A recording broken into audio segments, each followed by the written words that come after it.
हम 3 बार भारत माता की जय बोलेंगे। पहला जयकारा पराक्रमी भारत के लिए, दूसरा जयकारा विजयी भारत के लिए और तीसरा जयकारा हमारे वीर जवानों के लिए। ప్రథమంగా మనం ముందు 3 పర్యాయాలు భారత్ మాతాకి జై అని నినదించాలి. మొట్టమొదటి నినాదం పరాక్రమమైనటువంటి భారతదేశం కోసం, రెండవ నినాదం విజయవంతమైనటువంటి భారతదేశం కోసం, మూడవ నినాదం సమృద్ధి అయినటువంటి భారతదేశం కోసం. पराक्रमी भारत के लिए भारत माता की జై, विजयी भारत के लिए भारत माता की, జై, वीर जवानों के लिए भारत माता की। జై.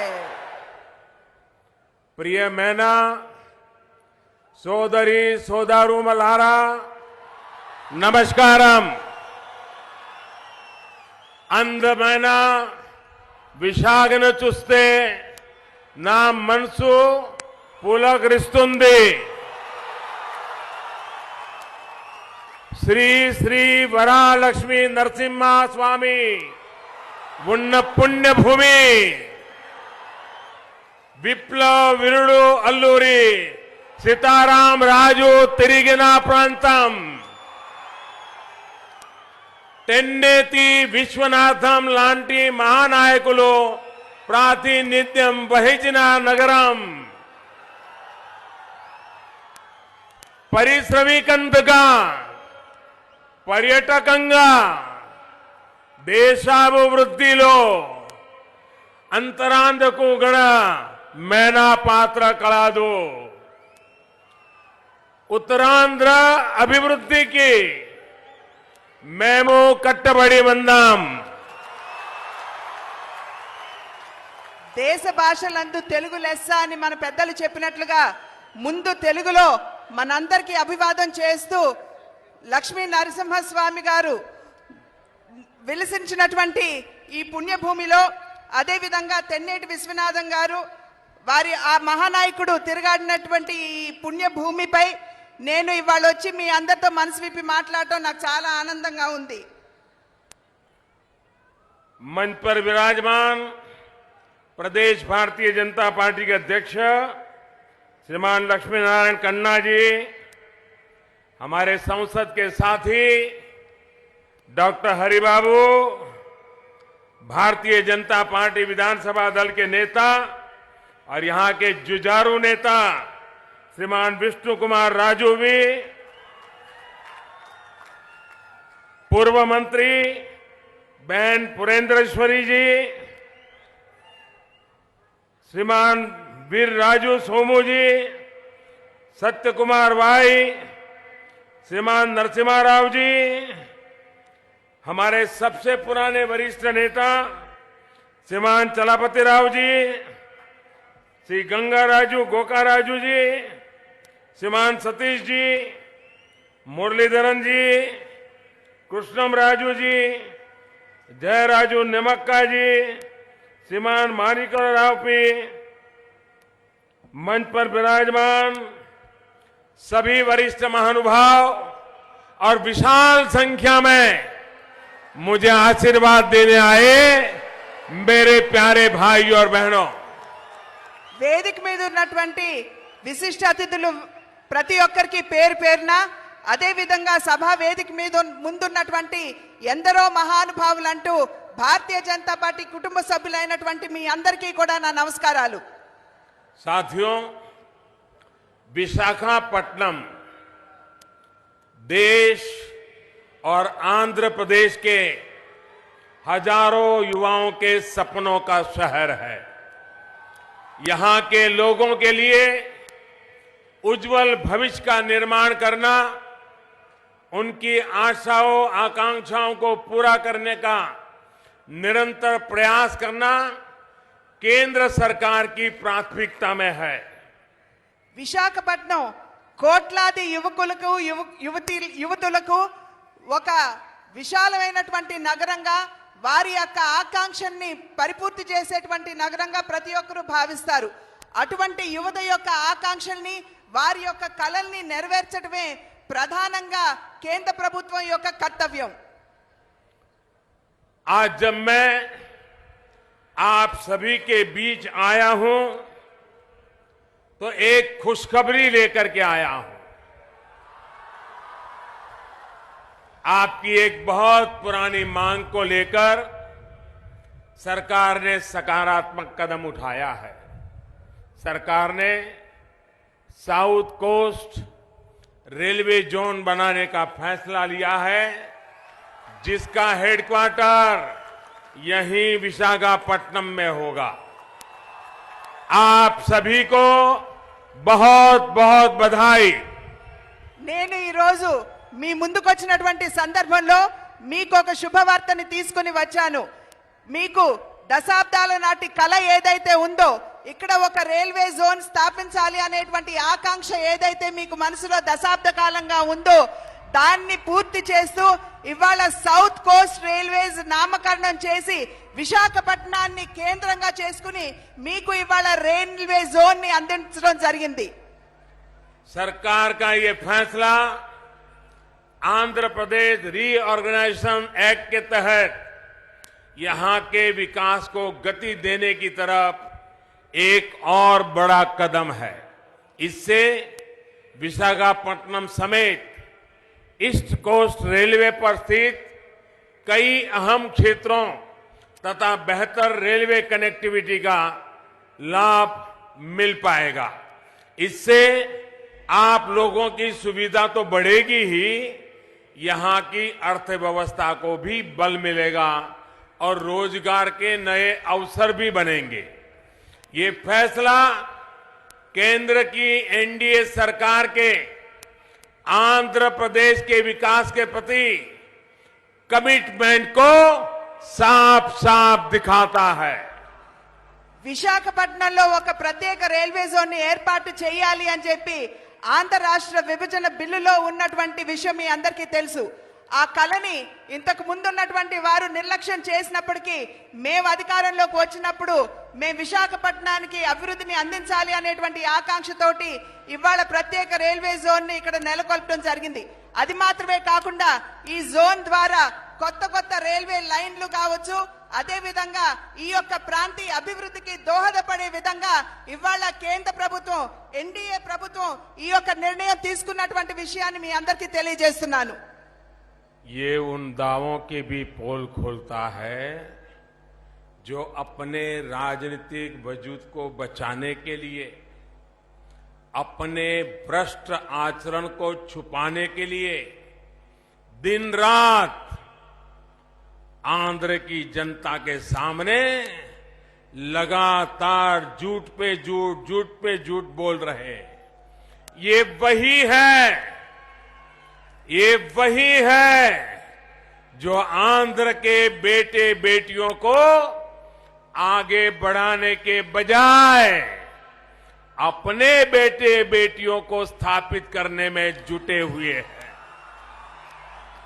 ఇవాళ మనం ఎవరైతే మనకు అనినిత్యం అసత్యాలు చెబుతున్నారో వారి యొక్క వైఫల్యాల్ని కప్పిపుచ్చుకోవడానికి కేంద్ర ప్రభుత్వంపై ఆ యొక్క దోషిత్వాన్ని వారు నెట్టుతున్నారో వారి యొక్క బండారాన్ని ఇవాళ మనం అందరం కూడా తేటతెల్లం చేయవలసినటువంటి అవసరం చాలా ఉంది. ఇక్కడ ఉన్నటువంటి మన బిడ్డల యొక్క అభివృద్ధిని ప్రగతిని ఒక రకంగా చెప్పాలంటే వారి యొక్క అసమర్థత నిరోధకంగా ఉంది అనేటువంటి విషయాన్ని మనం ఇక్కడ అర్థం చేసుకోవాలి. साथियों, विशाखापट्टनम के एयरपोर्ट को अंतर्राष्ट्रीय स्तर का बनाना हो या फिर 6 लेन का नेशनल हाईवे बनाना हो, आईआईएम की शुरुआत हो या फिर Indian institute of petroleum and energy, society for applied microwave electronic engineering and research यानी समीर की स्थापना हो, या फिर ईएसआईसी सुपर स्पेशलिटी अस्पताल हो, मल्टी मॉडल लॉजिस्टिक हब हो, या फिर स्टील प्लांट का विस्तारीकरण हो, रिफाइनरी का आधुनिकीकरण हो या फिर ऑयल रिजर्व फैसिलिटी का निर्माण हो, आपके शहर के विकास के लिए, आपके शहर को स्मार्ट बनाने के लिए सैकड़ों करोड़ के प्रोजेक्ट्स इस पर तेज गति से काम चल रहा है। ये दिखाता है कि आपका ये प्रधान सेवक पूरे समर्पण से विशाखापट्टनम को स्मार्ट बनाने और आंध्र प्रदेश के विकास को गति देने में जुटा है। ఈ ప్రాంతానికి సంబంధించినటువంటి విశాఖపట్నం ఎయిర్పోర్ట్ యొక్క ప్రగతి కావచ్చు, అదే విధంగా ఈ ప్రాంతంలో ఉన్నటువంటి నేషనల్ హైవేస్ ని 4 కాదు కదా 6 లేన్లు చేయడం కావచ్చు, ఐఐఎం యొక్క స్థాపన అంటే ఇండియన్ ఇన్స్టిట్యూట్ ఆఫ్ మేనేజ్మెంట్ యొక్క స్థాపన విశాఖపట్నంలో చేయడం కావచ్చు, Indian institute of petroleum energy యొక్క స్థాపన కావచ్చు, అదే విధంగా సమీర్ యొక్క స్థాపన కావచ్చు, లేకపోతే ఈఎస్ఐసి యొక్క కొత్త స్పెషాలిటీ సూపర్ స్పెషాలిటీ హాస్పిటల్ కావచ్చు, మల్టీ మోడల్ లాజిస్టిక్ హబ్ కావచ్చు, స్టీల్ ప్లాంట్ యొక్క విస్తరణ కావచ్చు, రిఫైనరీ యొక్క ఆధునీకరణ కావచ్చు, అదే విధంగా ఈ రకమైనటువంటి అనేక కార్యక్రమాలు ఈ ప్రాంత యొక్క అభివృద్ధిని దృష్టిలో పెట్టుకుని చేసినటువంటి విషయాన్ని మీ ముందు ఆవిష్కరిస్తున్నాను. అది మాత్రమే కాకుండా మీ ప్రధాన సేవకుడైనటువంటి నేను ఎల్లప్పుడూ కూడా ఈ ప్రాంత అభివృద్ధికి నేను కట్టుబడి ఉంటాను. साथियों, हम इसलिए बड़े काम और बड़े फैसले प्रामाणिकता के साथ तेजी से ले पाते हैं क्योंकि हम पूरी ईमानदारी से, पूरी निष्ठा के साथ आपकी सेवा करना चाहते हैं, आपके जीवन को आसान बनाना चाहते हैं। हमारे ऊपर कोई बैगेज नहीं है, ये डर नहीं है कि कोई फाइल खुल जाएगी तो क्या होगा। डरता वही है जिसने पाप किया हो, जिसने गलत मनसा से काम किया हो। यही डर हमारे विरोधियों को खाए जा रहा है, जिसमें बड़े बड़े दिग्गज और अपना खुद का राजवंश स्थापित करने की कोशिश में लगे लोग भी पूरी तरह शामिल है। ఇవాళ మీకు నేను వినవించుకునేటువంటి విషయం, మేము పెద్ద పెద్ద నిర్ణయాలు తీసుకోగలుగుతున్నామంటే అది మాకున్నటువంటి అంకిత భావాన్ని చాటుతుందని చెప్పి మీ అందరికీ కూడా నేను తెలియజేస్తున్నాను. మేము గట్టి నిర్ణయాలు తీసుకోగలుగుతున్నామంటే మాకెటువంటి బెరుకు లేదు. ఒకవేళ మేము నిర్ణయం తీసుకున్నట్లయితే వెనకాల ఎవరన్నా వచ్చి మా ఫైళ్లు తెరుస్తారనో లేకపోతే మా మీద అవినీతికి సంబంధించినటువంటి ఆరోపణ చేస్తారనేటువంటి భయం మాకు ఏమాత్రం లేదు. ఇవాళ ఇక్కడ ఉన్నటువంటి నాయకులు భయపడాలి, ఎందుకంటే వారు చేసినటువంటి అవినీతి ఏదైతే ఉందో వారిని ఎల్లప్పుడూ వెంటాడుతూనే ఉంటుంది అనేటువంటి విషయం వారికి తెలుసు. అది వారు అవినీతి చేసినా సరే లేదా వారి కుటుంబ పాలనని ఇక్కడ వ్యవస్థీకృతం చేయడం కావచ్చు, వీటన్నిటిలో కూడా వారు తప్పు చేసినటువంటి విషయం వారికి గట్టిగా తెలుసు అని చెప్పి మీ అందరికీ కూడా నేను తెలియజేసుకుంటున్నాను. साथियों, हर कुछ समय यू टर्न लेने में माहिर यहां के नेता ने पूरी ईमानदारी के साथ आपको दिया वचन निभाया होता तो आज उनको मोदी के ऊपर अपनी नाकामी का ठीकरा फोड़ने की आवश्यकता नहीं पड़ती। सोचिए, आज वह ऐसे लोगों के सामने गुहार लगाते नजर आते हैं जिन्होंने तेलुगु अस्मिता को रौंदने में कोई कसर नहीं छोड़ी।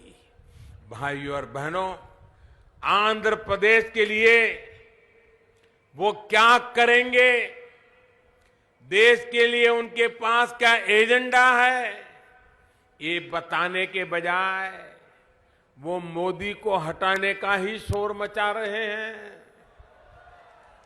మనందరికీ తెలుసు అనునిత్యం మాట మార్చేటువంటి వ్యక్తి, అదే విధంగా యూటర్న్ ఎవరు ఏ నేత కూడా ఇంతవరకు తీసుకోనన్ని యూటర్న్లు తీసుకున్నటువంటి నాయకులు ఏ విధంగా ఈ ప్రాంత అభివృద్ధికి దోహదపడతారో మనం అందరం కూడా ఆలోచించాలి. ఇవాళ ఆ రకంగా యూటర్న్ తీసుకునేటువంటి నాయకులు వారి యొక్క అసమర్థతని కప్పిపుచ్చుకోవడానికి ఎల్లప్పుడూ కూడా అనునిత్యం మోడీ గారిని తిట్టడంలోనే వారి యొక్క సమయాన్ని వెచ్చిస్తున్నటువంటి విషయాన్ని సైతం మీరందరూ కూడా ఇక్కడ గుర్తించవలసినటువంటి అవసరం చాలా ఉంది. ఇవాళ అటువంటి యూటర్న్ తీసుకునేటువంటి నాయకులు ఎటువంటి వారితోటి జత కట్టారో ఒక్కసారి మీరు గుండెల మీద చేయి వేసుకుని ఆలోచించండి. ఒకానొక సందర్భంలో ఆంధ్ర రాష్ట్ర ప్రజల యొక్క ఆత్మ గౌరవాన్ని దెబ్బతీయడం మాత్రమే కాకుండా వారి ఉనికిని సైతం దెబ్బతీసే విధంగా వ్యవహరించిన వాటితోటి ఇవాళ ఇక్కడున్నటువంటి యూటర్న్ నాయకులు జతకట్టడం ఎంతవరకు సమంజసమో మీరందరూ కూడా ఆలోచించాలి అని చెప్పి నేను మీ అందరికీ కూడా చెప్తున్నాను. मोदी को वो इसलिए हटाना चाहते हैं क्योंकि गरीब की, मध्यम वर्ग की, किसान की, दलित की, वंचित की, शोषित के जीवन में सकारात्मक बदलाव आ रहा है। मोदी को वो इसलिए हटाना चाहते हैं क्योंकि बिचौलियों, दलालों, भ्रष्टाचारियों के विरुद्ध सख्ती से मोदी कार्रवाई कर रहा है।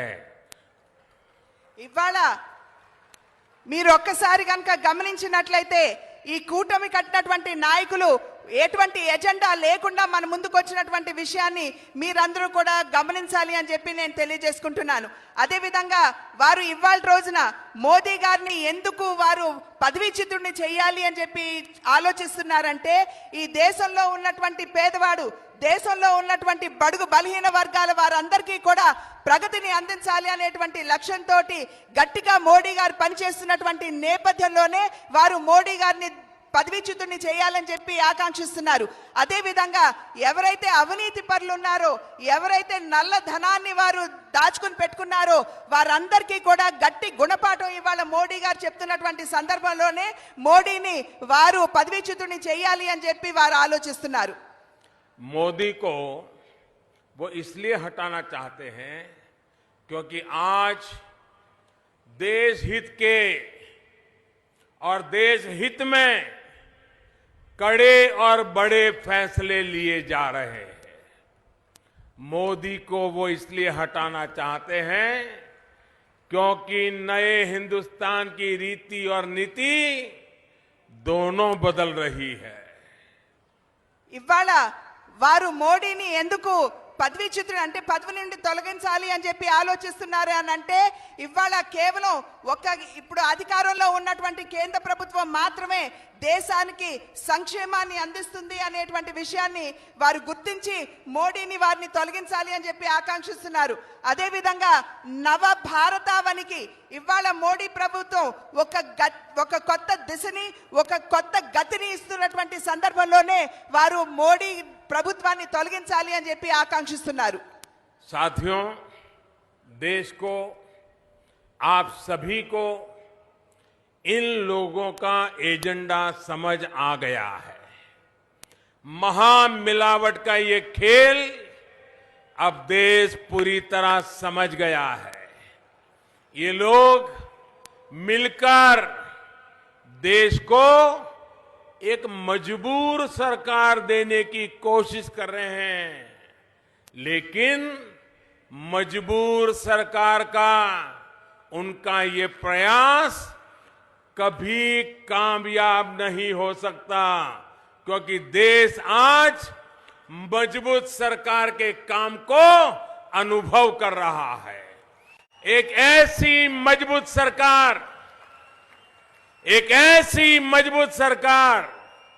जिसके लिए देश का हित सबसे ऊपर होता है।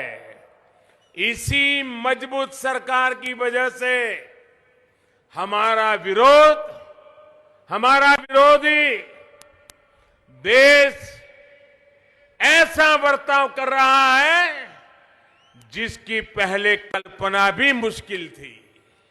ఇవాళ దేశ ప్రజలందరూ కూడా వారి యొక్క కుటిల రాజనీతిజ్ఞతని గుర్తించారు అనేటువంటి విషయాన్ని మీ అందరికీ కూడా నేను తెలియజేసుకుంటున్నాను. ఇవాళ ఏదైతే వారు కూటమిగా వారు కలగల్పుగా మన ముందుకు వచ్చారో అది భావ సారూప్యత లేనటువంటి ఒక కలయిక అనేటువంటి విషయాన్ని ప్రజలందరూ కూడా గుర్తించడం జరిగింది. ఇవాళ మీరు గమనించవలసినటువంటి విషయం, ఈ సారూప్యత లేనటువంటి ఈ మహాకూటమి ఏదైతే మీ ముందుకు వచ్చిందో వాళ్ళు మీకు ఒక బలహీనమైనటువంటి ప్రభుత్వాన్ని మాత్రమే అందివ్వగలరు అనేటువంటి విషయాన్ని మీరు గుర్తించాలి. ఎందుకంటే భావ సారూప్యత లేదు, ఒకరితో ఒకరు సరిగ్గా మనసులు కలవనటువంటి సందర్భంలో వారు ఒక బలమైనటువంటి ప్రభుత్వానికి మీకు ఇచ్చేటువంటి అవకాశం ఉండదు అనేటువంటి విషయాన్ని మీరందరూ కూడా గమనించాలి. ఇవాళ దేశంలో ఒక బలీయమైనటువంటి ప్రభుత్వం అధికారంలో ఉంది. ఆ అధికారంలో ఉన్నటువంటి ఈ బలీయమైనటువంటి ప్రభుత్వం దేశ ప్రగతిని దృష్టిలో పట్టుకుని అన్ని నిర్ణయాలు తీసుకుంటున్నది అనేటువంటి విషయం మీ అందరికీ తెలుసు. साथियों, लेकिन ये भी देश का दुर्भाग्य है कि ऐसे समय में जब पूरी दुनिया पाकिस्तान से जवाब मांग रही है, तब हिंदुस्तान के कुछ लोग ऐसे बयान दे रहे हैं जो देश के सुरक्षा बलों का मनोबल कमजोर करते हैं। ऐसे लोगों को आत्मचिंतन करना चाहिए कि वो ऐसा क्या बोल रहे हैं जिसके कारण पाकिस्तान की पार्लियामेंट में उनकी तारीफ की जा रही है, उनका नाम लेकर भारत पर निशाना साधा जा रहा है। ఇవాళ దేశంలో ఉన్నటువంటి పరిస్థితి ఒక్కసారి పరిశీలించినట్లయితే ఇది చాలా శోచనీయంగా ఉన్నది అని చెప్పి మీ అందరికీ కూడా నేను తెలియజేసుకుంటున్నాను. ప్రపంచ వ్యాప్తంగా దేశాలన్నీ కూడా ఇవాళ పాకిస్తాన్ని ఏకాకిని చేసి వారి వైపు వేలెత్తి చూపుతూ నిందిస్తున్నటువంటి సందర్భంలో మన దేశంలో ఉన్నటువంటి కొంతమంది నాయకులు వారికి అనుకూలంగా మాట్లాడటం ఎంతవరకు సమంజసమో ఒక్కసారి మీరు అందరూ కూడా ఆలోచించాలి. వారు మాట్లాడేటువంటి తీరు మన సైనికుల యొక్క ఆత్మధైర్యాన్ని ఏ విధంగా దెబ్బతీస్తుందో ఒక్కసారి మీరందరూ కూడా గమనించాలి. ఇది మాత్రమే కాకుండా మీరు వారి దగ్గర నుండి జవాబు అడగాలి. మీరు ఏ భాషలో మాట్లాడుతున్నారో ఇవాళ పాకిస్తాన్ పార్లమెంటు దాన్ని గుర్తించి మిమ్మల్ని అందరినీ కూడా మీ మాటల్ని అక్కడ పార్లమెంట్ లో మాట్లాడుతున్నారంటే మీరు ఏ విధంగా దేశాన్ని కించపరుస్తున్నారో ఒక్కసారి ఆలోచించాలి. मैं ऐसे महामिलावटी नेताओं से पूछना चाहता हूं,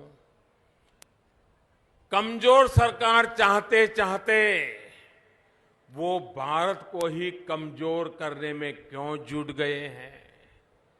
क्यों वो ऐसी सियासत कर रहे हैं जिसका फायदा पाकिस्तान उठा रहा है, देश के विरोधी उठा रहे हैं? आखिर ऐसा क्यों है कि मोदी विरोध में ये लोग देश का भी विरोध करने लगे हैं? ఇవాళ ఆ మహాకూటమి భావ సారూప్యత లేనటువంటి కూటమి ఏదైతే ఉందో వారందరికీ కూడా నేను చెప్తున్నటువంటి మాట ఒక్కటే, మీరు ఒక బలహీనమైనటువంటి ప్రభుత్వాన్ని దేశంలో తీసుకురావాలి అనేటువంటి ఆలోచనలో మీరు భారతదేశాన్ని బలహీనపరుస్తున్నారు అనేటువంటి విషయాన్ని మీరందరూ కూడా గమనించాలి. ఏదైతే మన శత్రు దేశం అయినటువంటి పాకిస్తాన్ ఉందో ఒక రకంగా వారికి నైతికతను మీరు పెంచుతున్నట్టుగా భావించాలి అని చెప్పి నేను మీ అందరికీ కూడా నేను తెలియజేస్తున్నాను. మీరు మోడీ గారిని విరోధించేటువంటి నేపథ్యంలో మీరు గుర్తుంచుకోవాల్సినటువంటి విషయం, దేశ గౌరవాన్ని దేశాన్ని మీరు బలహీనపరుస్తున్నారు అనేటువంటి విషయాన్ని మీరు అందరూ కూడా గమనించాలి. भाइयों और बहनों, जब देश में मजबूत सरकार होती है तो जय जवान भी होता है और जय किसान भी होता है। ये मजबूत सरकार का ही परिणाम है कि किसानों के लिए सीधी मदद की एक ऐतिहासिक योजना बनाई गई है। पीएम किसान सम्मान निधि के माध्यम से हर 4 महीने बाद देश के 12 करोड़ किसानों को 2,000 रुपये की सीधी मदद बैंक खाते में मिलनी शुरू हो चुकी है। इसमें आंध्र प्रदेश के भी लगभग 78 लाख ऐसे किसान परिवारों को लाभ मिलना तय हुआ है जिनके पास 5 एकड़ से कम जमीन है। इस पैसे से अब छोटा किसान हर फसल के लिए बीज, खाद, दवा ऐसी चीजें खरीद पाएगा। हर वर्ष में प्रति वर्ष 75,000 करोड़ रुपए सीधे किसान के खाते में पहुंचने वाले हैं। और ये भी मैं बताऊं, अभी तो ये शुरुआत है। సోదర సోదరీమణులారా, మీరందరూ గుర్తించవలసినటువంటి విషయం, ఒక దృఢమైనటువంటి ప్రభుత్వం ఉన్నప్పుడే దేశం కూడా సురక్షితంగా ఉంటుంది. అదే విధంగా మన జవాన్లు సురక్షితంగా ఉంటారు, మన రైతులు కూడా సురక్షితంగా ఉంటారు అనేటువంటి విషయాన్ని మనం అందరం కూడా ఇక్కడ గమనించాలి అని చెప్పి మీ అందరికీ కూడా నేను తెలియజేస్తున్నాను. ఇవాళ భారత ప్రభుత్వం మరి రైతుల యొక్క ఆత్మగౌరవాన్ని దృష్టిలో పెట్టుకుని మరి పిఎం కిసాన్ సమ్మాన్ యోజన అంటే ప్రధానమంత్రి రైతు సమ్మాన్ యోజన అనేటువంటి కార్యక్రమాన్ని ఇక్కడ దేశంలో ఉన్నటువంటి ప్రతి రైతు ప్రగతిని దృష్టిలో పెట్టుకుని ముందుకు తీసుకొచ్చినటువంటి విషయాన్ని మీ అందరికీ కూడా తెలియజేస్తున్నాను. ఈ యొక్క కార్యక్రమం ద్వారా ప్రతి 4 నెలలకు ఒకసారి దేశంలో ఉన్నటువంటి రైతు ఖాతాలోకి 2,000 రూపాయలు జమ చేయబడుతుంది అనేటువంటి విషయాన్ని మీ అందరికీ కూడా తెలియజేసుకుంటున్నాను. దేశంలో ఉన్నటువంటి 78 లక్షల మంది సన్న చిన్నకారు రైతులు అంటే 5 ఎకరాల లోపు భూమి ఉన్నటువంటి రైతులకి ఇది వారు విత్తనాలు కొనుక్కున్నా, వారు పెస్టిసైడ్స్, ఇన్సెక్టిసైడ్స్ అంటే పురుగుల మందులు, అదే విధంగా మరి ఆ మొక్కలకు వేసేటువంటి ఆ ఫర్టిలైజర్స్ ఏదైతే ఉన్నాయో వాటిని ఖరీదు చేయాలన్నా ఈ యొక్క డబ్బు అక్కడికి వస్తుంది అనేటువంటి విషయాన్ని ప్రతి రైతు కూడా గుర్తుంచుకోవాలి. వారి యొక్క హితాన్ని ఆకాంక్షిస్తూ భారత ప్రభుత్వం ఈ బడ్జెట్లోనే 78,000 కోట్ల రూపాయలని ఈ యొక్క కార్యక్రమానికి వెచ్చించబోతుంది అని మీ అందరికీ కూడా సభాముఖంగా నేను తెలియజేసుకుంటున్నాను. साथियों, हमारे देश में 7,500 किलोमीटर से ज्यादा समुद्र तट है। ये बहुत बड़ी क्षमता है जिसका बीते दशकों में पूरा इस्तेमाल नहीं हुआ। अपनी इस शक्ति का उपयोग करने के लिए भाजपा सरकार पोर्ट्स फॉर प्रॉस्पेरिटी के मंत्र के साथ आगे बढ़ रही है। हमारे बंदर समृद्धि के प्रवेश द्वार है। सागरमाला जैसा प्रोजेक्ट इसी विजन की एक झलक है।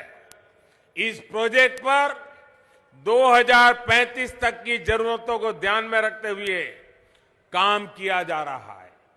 फिशरीज सेक्टर को ध्यान में रखते हुए ही हमें उससे जुड़े इंफ्रास्ट्रक्चर को भी विकसित करने का काम किया है।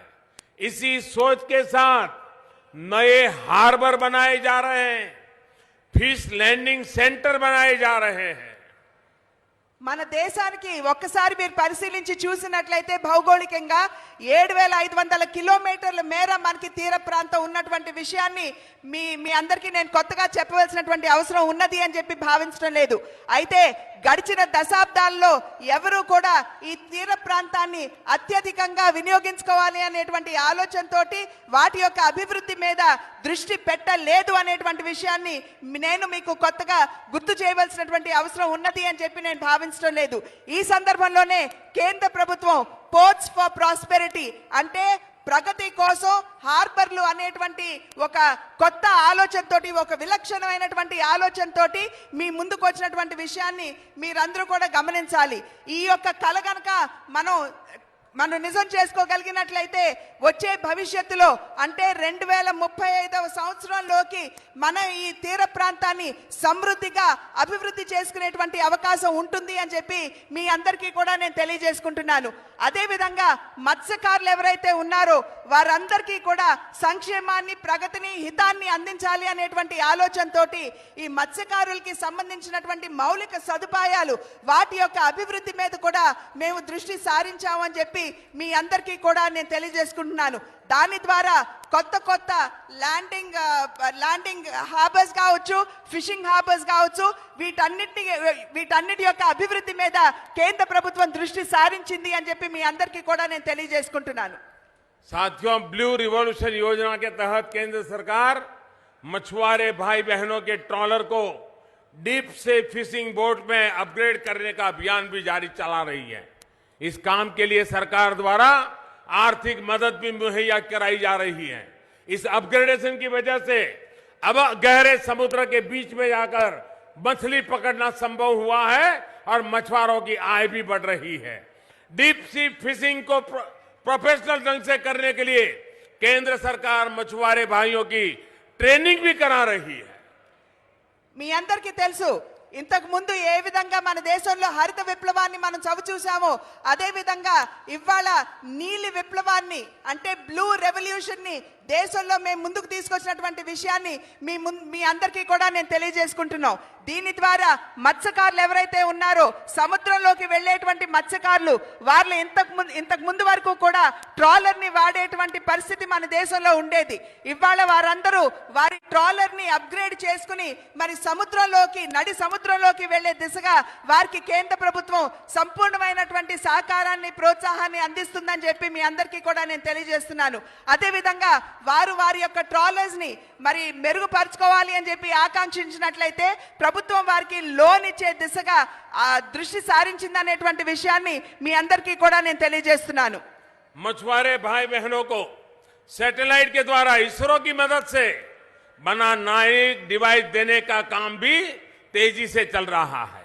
नाविक डिवाइस न सिर्फ मछुआरों को फिशिंग जोन के बारे में बताता है बल्कि उन्हें चक्रवात, सुनामी की वार्निंग भी देता है. नाविक की मदद से मछुआरों के रास्ता भटकने की आशंकाओं में बहुत कमी आ रही है. ఇవాళ సముద్రంలోకి వెళ్ళేటువంటి మత్స్యకార సోదరులందరికీ కూడా ఇస్రో యొక్క సహాయంతో, వారి యొక్క ప్రోత్సాహంతో మేము కొత్త డివైసుల్ని ఇవాళ మత్స్యకారులందరికీ కూడా ఇవ్వడం జరుగుతుంది. వీటి ద్వారా ఏవైతే వారికి ఇస్తున్నామో వీటి ద్వారా కేవలం చేపలు ఎక్కడ సమృద్ధిగా మత్స్యకారులు పట్టుకోవచ్చో దాన్ని సూచించడం మాత్రమే కాకుండా సునామీ వంటి ప్రకృతి వైపరీత్యాలు గనక వాటిల్లేటువంటి అవకాశం ఉంటే దాన్ని సైతం మత్స్యకారులకి తెలిపే విధంగా ఈ యొక్క కార్యక్రమం నిర్వహించబడుతుంది. केंद्र सरकार ने हाल ही में मछली के व्यवसाय से जुड़े साथियों के लिए कुछ और बड़े फैसले लिए हैं. इस बजट में ऐलान किया गया है कि मछली के व्यवसाय की जरूरतों के लिए अलग से एक डिपार्टमेंट बनाया जाएगा. सरकार ने 7,500 करोड़ रुपए का एक फंड भी बनाया है जो मछली पालन से जुड़ी तमाम आवश्यकताओं पर ध्यान देगा. సముద్రంలోకి వెళ్ళేటువంటి మత్స్యకారులు మాత్రమే కాకుండా చేపల వ్యవసాయంలో ఉన్నటువంటి రైతులకి సైతం ఇవాళ కేంద్ర ప్రభుత్వం మంచి చేయాలి, హితాన్ని అందించాలి అనేటువంటి ఆలోచనతోటి ఒక ప్రత్యేకమైనటువంటి డిపార్ట్మెంట్, ఫిషరీస్ డిపార్ట్మెంట్ నే ఇవాళ వారి యొక్క సంక్షేమాన్ని, వారి యొక్క భవిష్యత్తుని దృష్టిలో పెట్టుకుని నెలకొల్పినటువంటి విషయాన్ని మీ అందరికీ కూడా నేను తెలియజేస్తున్నాను. ఆ యొక్క డిపార్ట్మెంట్ కి 7,500 కోట్ల రూపాయలని కేటాయించి ఈ యొక్క మత్స్యకార సంపద ఏదైతే ఉందో ఆ మత్స్యకార సంపదని మరి చేస్తున్నటువంటి మత్స్యకారులు ఎవరైతే ఉన్నారో వారి యొక్క ప్రగతి కోసం ఈ యొక్క వనరుల్ని వెచ్చించే దిశగా మేము నిర్ణయం తీసుకోవడం జరిగింది. इसके अलावा मछली पालन से जुड़े लोगों के लिए किसान क्रेडिट कार्ड के माध्यम से कर्ज की सुविधा भी शुरू की गई है. अब अपने काम के लिए मछुआरे बहन भाइयों को दूसरे लोगों से कर्ज लेने पर निर्भर नहीं रहना पड़ेगा. ఇది మాత్రమే కాకుండా మరి చేపల్ని పండిస్తున్నటువంటి రైతులకి సైతం కిసాన్ క్రెడిట్ కార్డ్స్ అందివ్వడం ద్వారా వారు కూడా మరి వారికి లోన్లు అందించే దిశగా కేంద్ర ప్రభుత్వం ప్రయత్నం చేస్తుంది అనేటువంటి విషయాన్ని మీరందరూ కూడా గమనించాలి, గుర్తించాలి. అంటే దీనివల్ల ఒరిగేటువంటి లాభం ఏమిటంటే ఇంతవరకు కూడా ప్రైవేట్ గా వ్యక్తుల దగ్గర నుండి రుణం తీసుకున్నటువంటి రైతులకి ఇవాళ ఆ రకంగా రుణం తీసుకోవాల్సినటువంటి అవసరం ఉండదు. మీరు బ్యాంకుల నుండే తీసుకునే ఈ యొక్క డిపార్ట్మెంట్ ద్వారానే మీరు లోన్లు పొందేటువంటి అవకాశం ఉంటుంది. साथियों, हमारे मध्यम वर्ग के लिए भी ऐतिहासिक ऐलान इस बार के बजट में किया गया है. देश के इतिहास में पहली बार 5 लाख रुपए तक की टैक्सेबल इनकम पर टैक्स को जीरो कर दिया गया है. ये उन ईमानदार टैक्स पेयर के प्रति आभार है जिनके कारण गरीबों को अपना घर मिल रहा है. आयुष्मान भारत के माध्यम से 5 लाख रुपए तक का मुफ्त इलाज मिल रहा है, मुफ्त एलपीजी कनेक्शन मिल रहा है. एक तरफ बेईमानी करने वालों को हम सजा दे रहे हैं, वहीं दूसरी तरफ ईमानदारी का सम्मान कर रहे हैं.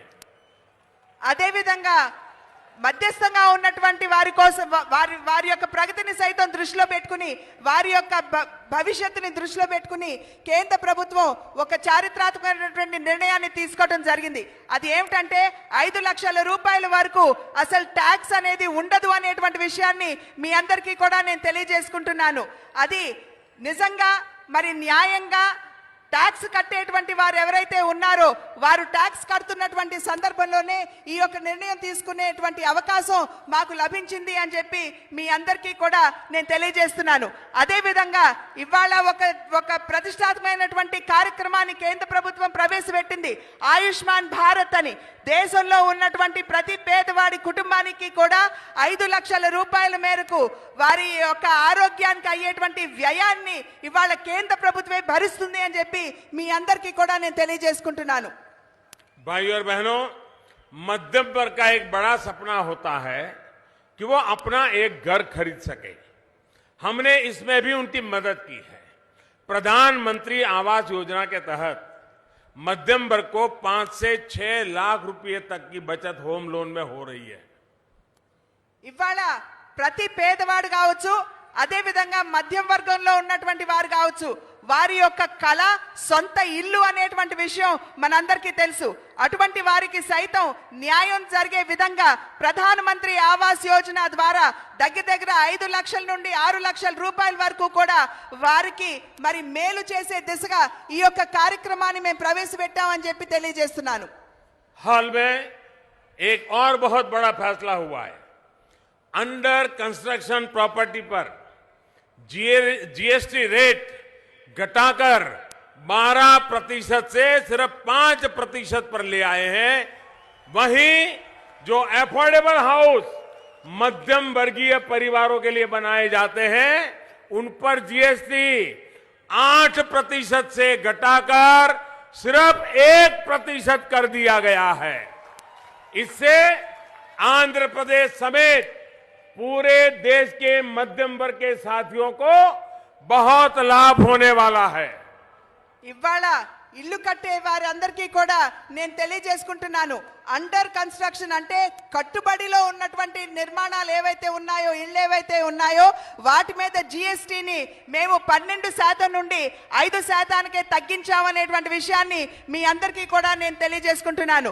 అదే విధంగా పేద మరియు మధ్య వర్గీయులు ఎవరైతే ఉన్నారో వారి యొక్క ఇంటి మీద సైతం ఉన్నటువంటి 8% జీఎస్టీని కేవలం 1%కే తీసుకొచ్చామని చెప్పి మీ అందరికీ కూడా నేను తెలియజేస్తున్నాను.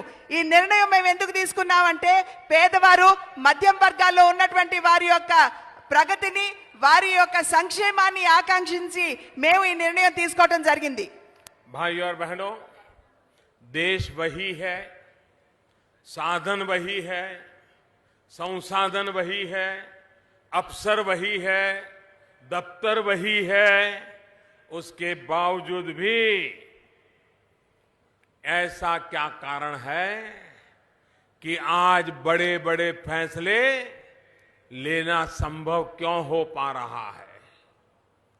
इसके पीछे किसकी ताकत है? इसके पीछे किसकी ताकत है? इसके पीछे किसकी ताकत है? इसके पीछे मोदी की ताकत नहीं है। इसके पीछे आपका एक वोट है। वही वोट जिसने 2014 में एक मजबूत केंद्र सरकार बनाई थी। 2014 के उस जनादेश को आपको और मजबूत करना है ताकि देश के विकास की गति इसमें भी तेज हो सके। ఒక్కసారి మనం వెనుతిరిగి చూసుకున్నట్లయితే ఇవాళ దేశంలో అదే ఆఫీసులు ఉన్నాయి, మరి అదే అధికారులు ఉన్నారు, మరి అదే ప్రకారంగా మనం పనిచేస్తున్నప్పటికీ కూడా ఇవాళ దృఢమైనటువంటి నిర్ణయాలను తీసుకుని దేశ ప్రగతికి దోహదపడే విధంగా నిర్ణయాలు తీసుకోవడం జరుగుతుంది. దీని వెనుక ఎవరి శక్తి ఉన్నది అని చెప్పి నేను మిమ్మల్ని ప్రశ్నిస్తున్నాను.